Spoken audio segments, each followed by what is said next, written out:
How's it going, everybody? I'm Lewis and we've got a new developer blog from the old school RuneScape team. This is for training sailing. As mentioned in the initial sailing developer blog, there'll be 3 ways to train your sailing level: shipbuilding, navigation and exploration. So let's have a look at how each of these will play into leveling up sailing. For anyone interested, the levels found in this blog are just drafts. They'll be expanding on them and making some changes before the release of the skill. The specifics of the skill may also be changed based on feedback from the old school community. So let's go ahead and start off with shipbuilding. For those of you that like to be able to grind away at a skill, shipbuilding is for you. Building ships is a simple, repeatable process that will earn you sailing experience at a constant rate. Step 1. Initiate the build. Head to a shipyard and initiate a build. To do this, you will need to provide workers with the necessary resources and tell them what to build. The required resources will vary depending on the type of ship you're building, but will generally include various types of planks, bars, nails and cloth. Depending on the type of ship you're building, you may also receive small amounts of construction, crafting or smithing experience. Step 2. Check the status of your ship. After some time passes, you can return to check the status of your ship, in a similar way to checking the health of trees and farming. This will earn you experience. Step 3. Modify your ship. This is where you choose where you would like to add upgrades to your ship. And Step 4. Sail or sell. Choose whether you would like to sell the ship off to an NPC or commission it for use out at sea. Selling the ship off will allow you to immediately start a new build, whereas commissioning the ship will prevent this. As you level up your sailing, you'll gain the ability to build more and more shipyards that offer faster build times. You'll be able to build at different shipyards simultaneously. So the initial draft of where the shipyards are going to be will be a level 1 Port Sarim, level 10 Cathaby, level 20 Port Khazar, level 30 in the Feldip Hills, which will be new, level 40 in Relica, level 50 Port Tyrus, level 60 a southern tip of the desert, which will be new, level 70 in the Wilderness, which will be new, level 80 Mostly Harmless, and level 90 Burda Rot. Having a higher sailing level will, of course, help you build bigger and better ships. As you level up, you'll have access to an awful lot more customizations and upgrades for your ships.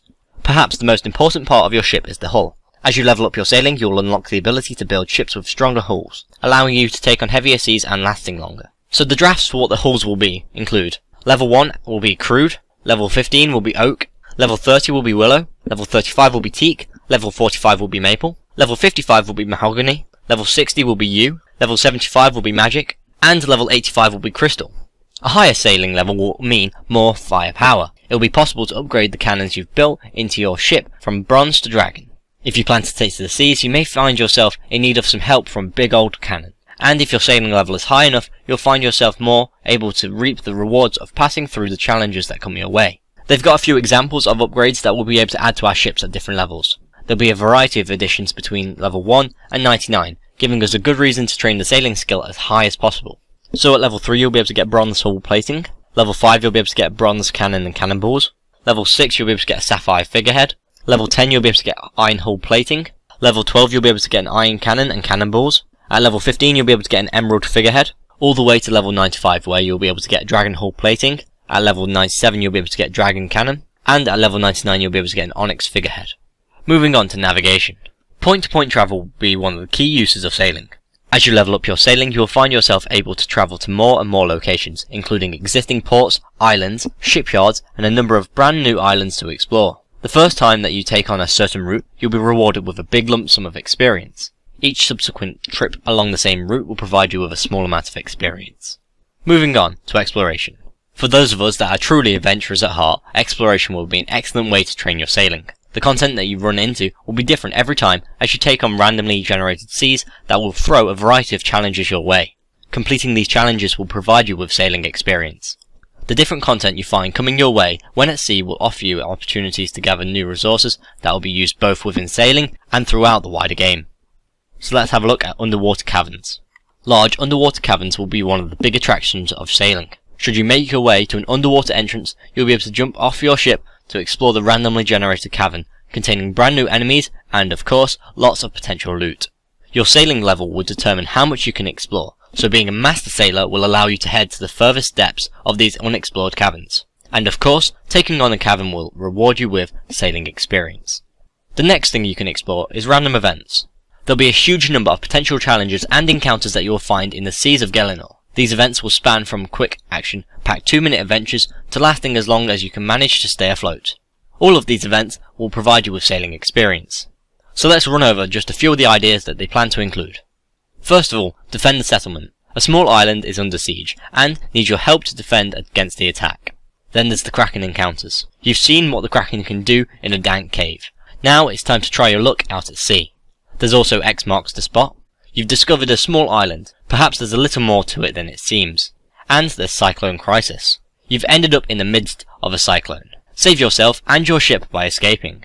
These challenges that they've listed are just examples. They'll be looking at the community to help create a massive, varied list of events to occur when out at sea, and we'll be able to go into more depth on these events in the near future. These 4 ideas are just something to get the ball rolling, and they seem quite keen on them. They'll be expanding the random events an awful lot over the coming weeks. They'll also be asking the community for content suggestions to help fill up this list, as they know the input and creativity old school players can provide is invaluable. Finally, they want our feedback. They can't say it enough. They need to know what we think. Let them know where you can, be it the forums, Twitter, Reddit. If you have something to say about sailing, then they want to hear it. Well, what I have to say about sailing is this. As a whole, I feel that they're trying to please everyone too much, and they've lost track of what a skill actually is. In my previous video I explained that a skill is a basic concept. For example, magic is casting spells. And from that basic concept you can come up with training methods, minigames, quests, etc. which will expand the skill out further. So from the magic example, we can do PvP, we can do PvM, we can even go to minigames such as the Mage Training Arena. With sailing, I am really questioning what is the basic concept there. All of these things that they've suggested in the developer blog, the shipbuilding, the navigation and the exploration are really interesting concepts. However, I don't think they make a skill. Shipbuilding can make a really interesting construction expansion where you have player-owned ports and ships. To me, navigation sounds like an expansion to the ship transportation network. In fact, I think it sounds similar to the way that the balloon journeys work in Enlightened Journey, where you have to do the journey once, and then once you've done that you can go there as much as you like. And exploration sounds like some kind of minigame or raid where you have a randomly generated sea adventure. All of this sounds really fun, but it can be implemented without any need for a new skill. In fact, I think they could potentially merge all 3 into a super minigame, and I quite like that minigame to be in Zaya. What do you think of sailing? Let me know in the comments below. If you want to watch my latest old school RuneScape update video, please click here for Zoom and the Herb Sack. And if you want to watch the latest sailing developer blog, please click here for Sailing Part 2. If you've enjoyed this video, please like and share, and if you want to keep up to date with the old school RuneScape updates, DevBlogs and polls, please subscribe. I've been Lewis, thanks for watching, goodbye.